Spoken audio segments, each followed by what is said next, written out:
नमस्कार मित्रों, खेल और खिलाड़ियों की आवाज़ खेल पथ में आपका हार्दिक स्वागत है। दोस्तों, जैसा कि अंदेशा था वही हुआ। School games federation of India के एक घटक ने देश के 180 खिलाड़ियों से लगभग 4.5 करोड़ रुपए ठग लिए।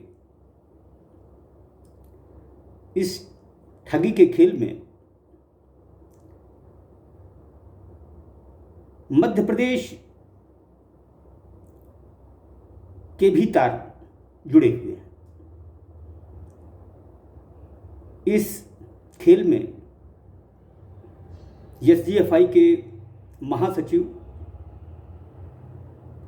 आलोक खरे, जो कि संचालनालय लोक शिक्षण भोपाल में उप संचालक शिक्षा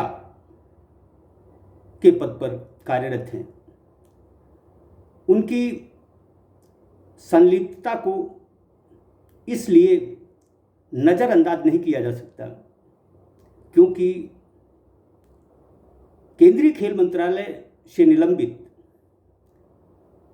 एसजीएफआई संगठन के वह महासचिव हैं। उप संचालक शिक्षा आलोक खरे का खेलों से पुराना याराना है। ठगी के इस खेल में वह अपने आप को पाक साफ बताने की बेशक कोशिश करें, लेकिन देश के 180 खिलाड़ियों को फ्रांस के नार्मंडी में होने वाली 19वीं ISF विश्व स्कूल जिम्नेसाइड में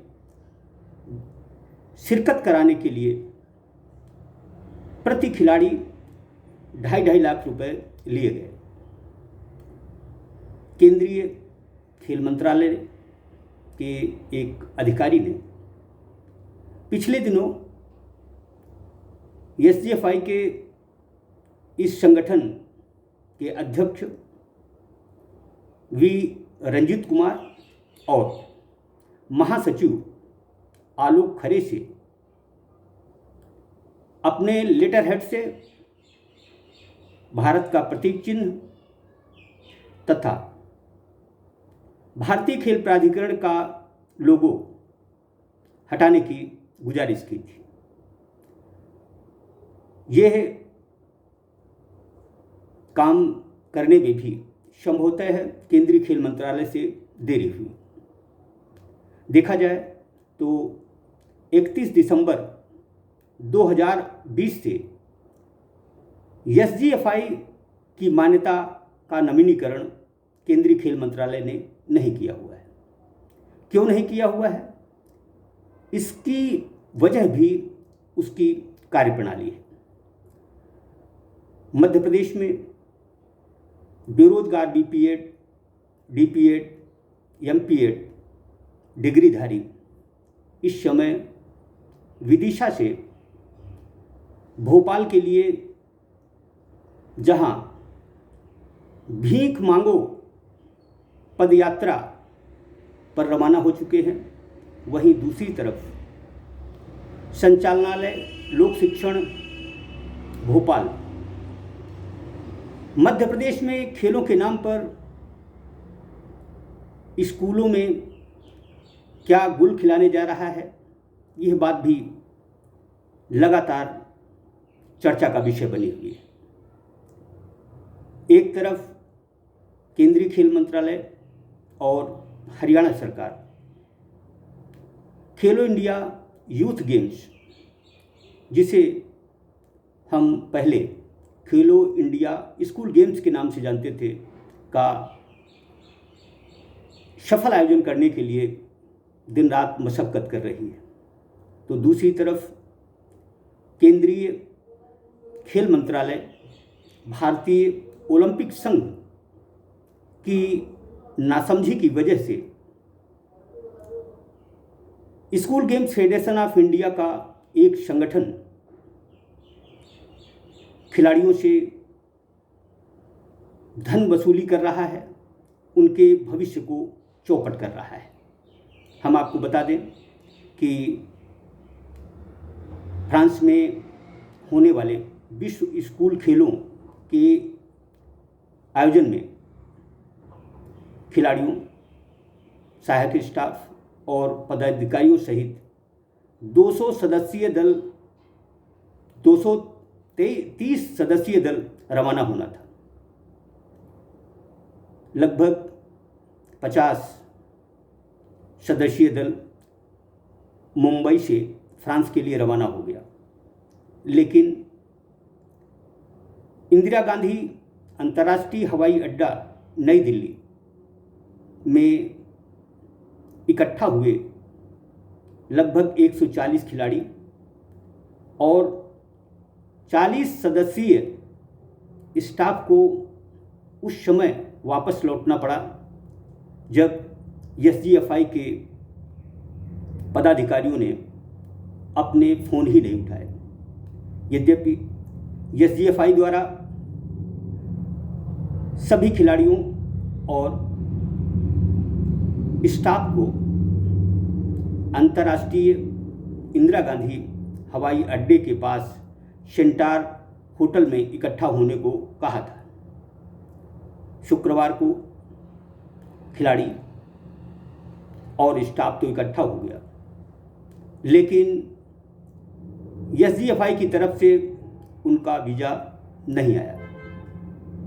यह न सिर्फ चौंकाने वाली बात है, बल्कि हताश निराश खिलाड़ियों के भविष्य के साथ भी खिलवाड़ है।